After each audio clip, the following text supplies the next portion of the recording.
اس house کے custodian ہونے کے ناطے میں اس ایوان کی توجہ آئین کے آرٹیکل 16 کی طرف مبذول کرانا چاہتا ہوں، جو اس ملک کے باشندگان کو پرامن طریقے سے احتجاج کا حق دیتا ہے، آزادی رائے کا حق دیتا ہے۔ بدقسمتی سے اس عرض پاکستان میں روز اول سے اداروں نے، مقتدر حلقوں نے جبر سے یہ حق اپنی عوام سے چھینے رکھا ہے، اور اس ملک کی تاریخ گواہ ہے کہ جب کبھی بھی کسی بھی سیاسی قوت نے اس ملک کے اندر آئین کی سربلندی کے لیے آواز اٹھائی، باہر نکلے، تو ان کو بے دردی سے کچلا گیا۔ 24 تاریخ کو پاکستان تحریک انصاف نے ایک احتجاج کا اعلان کیا، پورے خیبر پختونخوا سے قافلے اسلام آباد کی طرف گئے۔ اسلام آباد ڈی چوک اور اس سے پہلے حکومتی ایما پر اداروں نے بربریت کی انتہا کر دی۔ جو ہم مثال دیتے ہیں فلسطین کی اور اسرائیل کی، وہ تاریخ اسلام آباد کے اندر دہرائی گئی۔ نہتے لوگوں کو سنائپر رائفلز کے ذریعے، سنائپرز کے ذریعے نشانہ بنایا گیا، LMG کے فائر ان پہ کیے گئے، گاڑیاں توڑی گئیں، کارکنان کو، نہتے کارکنان کو کچلا گیا گاڑیوں کے نیچے، اور یہاں تک کہ ایک نماز پڑھتے ہوئے باریش شخص کو، ایک کارکن کو جو مسلمان بھی تھا، پاکستانی بھی تھا، اس کو کنٹینروں کے اوپر سے ہمارے اداروں نے اٹھا کر نیچے پھینکا۔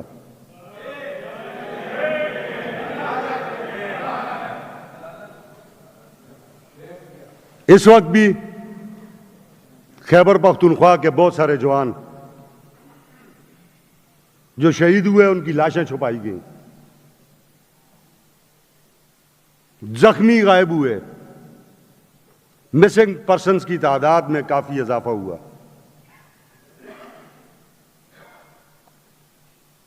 میں حیران ہوں کہ کتنی ڈیٹائی سے ہمارے ادارے جھوٹ بولتے ہیں۔ انٹرنیشنل میڈیا کی کوریج تھی، سوائے پاکستان کے ٹی وی چینلز کے، دنیا کے ہر ملک کے ٹی وی چینل نے اس کی کوریج کی۔ تمام میڈیا ہاؤسز نے، انٹرنیشنل میڈیا ہاؤسز نے اس احتجاجی قافلے کے کارکنان کو کلین چٹ دی کہ یہ نہتے تھے، ان کے پاس کوئی ویپن نہیں تھا۔ اور پھر وہ تمام فوٹیجز بھی پوری دنیا میں دیکھی گئیں جن میں گاڑیوں کے نیچے بچے کچلے گئے، جن میں فائرنگ ہوتی ہوئی دکھائی گئی، جس میں LMG کے فائرز کی آواز بالکل کلیئر ان فوٹیجز میں آ رہی ہے۔ آنسو گیس کا تو حساب ہی کوئی نہیں۔ یہ ایک لمحہ فکریہ ہے۔ ایسے تجربات کو ہم پہلے بھی بھگت چکے ہیں۔ مشرقی پاکستان جو اب بنگلہ دیش ہے، ایسے ہی تجربات کی نظر ہوا، جہاں اپنے ہی لوگوں پہ ظلم کیا گیا، ان کے کپڑے اتارے گئے، ان کی فلمیں بنائی گئیں، ان کے ساتھ ذلیل قسم کی حرکتیں کی گئی۔ آج وہ سب کچھ جو آج کا پاکستان، جو مغربی پاکستان تھا، آج اس میں دہرایا جا رہا ہے۔ اور اس میں معزز اراکین اسمبلی کوئی تفریق نہیں ہے۔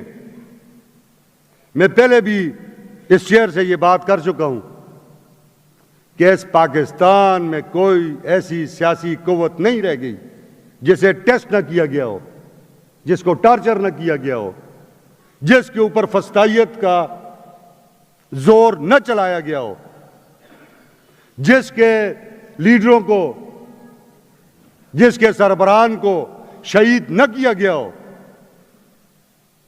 کسی کو باغوں میں، چوکوں میں، چوراہوں میں، تو کسی کو عدالت کے کٹہروں میں قتل کیا گیا اور شہید کیا گیا۔ میں بڑے بوجھل دل سے یہ کہتا ہوں کہ یہ کب تک چلے گا؟ آخر یہ قوتیں اس پاکستان اور اس پاکستانی قوم کو کہاں لے کے جانا چاہتی ہیں؟ کیا اس ملک میں آئین کی پاسداری کے لیے کھڑے ہونا ایک جرم ہے؟ اس صوبے کا وزیر اعلیٰ جاتا ہے، صوبے کے وزیر اعلیٰ کو گھیرا جاتا ہے، اس کو قتل کرنے کی کوشش کی جاتی ہے، وہ اپنی دلیری، اپنے کارکنان کی دلیری کی وجہ سے وہ وہاں سے نکل پاتا ہے اور بچتا ہے ان سے۔ اسٹریٹ فائرز کیے جاتے ہیں۔ میں بحیثیت مسلمان، یہ چند دن پہلے یہی باتیں ہوئیں یہودیوں کے بارے میں کہ وہ جو سلوک کر رہے ہیں وہاں ہماری مسلمان بہنوں کے ساتھ، بچیوں کے ساتھ، ہمارے چھوٹے چھوٹے نومولود بچوں کے ساتھ، نمازیوں کے اوپر مسجد اقصی میں ہم وہاں تشدد ہوتے ہوئے دیکھتے تھے اور ہمارا دل خون کے آنسو ہوتا تھا۔ کیا اس پاکستان کے اندر یہ سہیل آفریدی، یہ آپ ذرا تصویر کو اوپر کریں، یہ اسی شہید کی تصویر ہے جو نماز پڑھ رہا تھا اور اسے وہاں سے اٹھا کے پھینکا گیا، جو تمام انٹرنیشنل میڈیاز پہ دیکھی گئی؟ کیا میسج ہے یہ؟ کیا آج وہ وقت ہے کہ اس قوم کو جبر کے ساتھ دبایا جا سکے؟ قطعاً نہیں۔ ظلم پھر ظلم ہے، بڑھتا ہے تو پھر مٹ جاتا ہے۔ میں یہ اس لیے یہ غیر معمولی اجلاس بلایا تھا کہ معزز اراکین اسمبلی جو اس مارچ میں شریک تھے، وہ بھی اپنا جو تجربہ ہے وہ آپ کے سامنے رکھ سکیں، اس صوبے کی عوام کے سامنے رکھ سکیں، اور جو آپ لوگ جو مختلف سیاسی قوتوں کے نمائندگان ہیں اور اس خیبر پختونخوا کی پبلک کے نمائندگان ہیں، آپ بھی اپنے خیالات اس فلور کے اوپر رکھ سکیں۔ اس ملک کے اندر آئین موجود ہے، متفقہ آئین، ادارے اسے ماننے کے لیے تیار نہیں۔ یہ ڈیبیٹ کرنے کی باتیں ہیں۔ کل انشاءاللہ تعالی ہم اس پہ تفصیلی گفتگو بھی کریں گے، ایک دوسرے کی باتیں سنیں گے بھی، اپنی باتیں ایک دوسرے کے سامنے رکھیں گے بھی، اور اس صوبے کے عوام کے سامنے بھی رکھیں گے۔ میں جناب ڈاکٹر، چونکہ یہ بہت بڑا سانحہ تھا،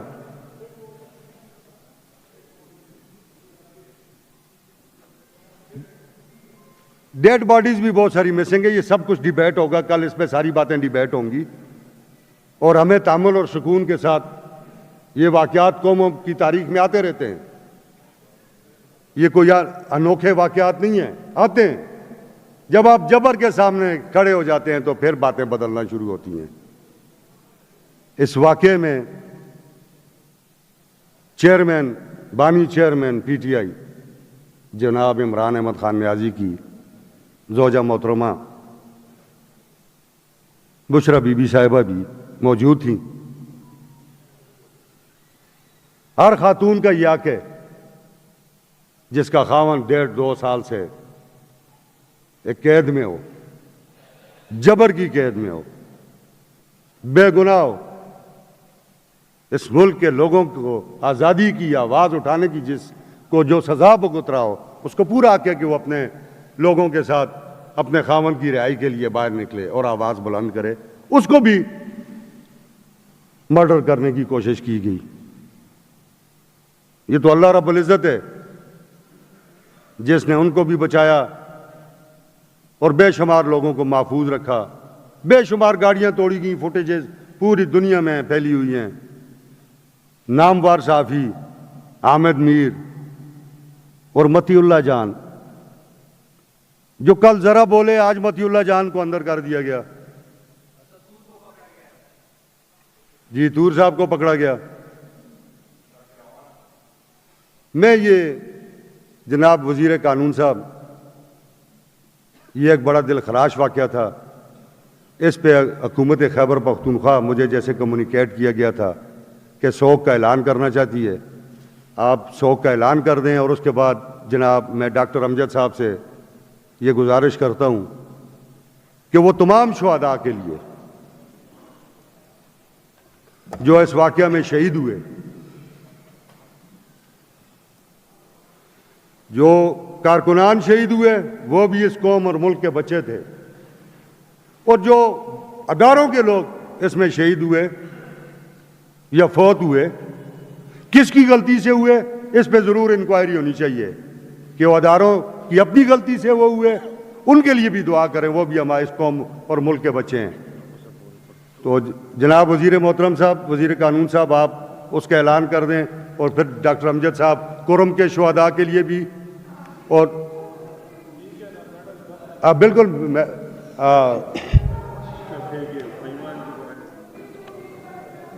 جی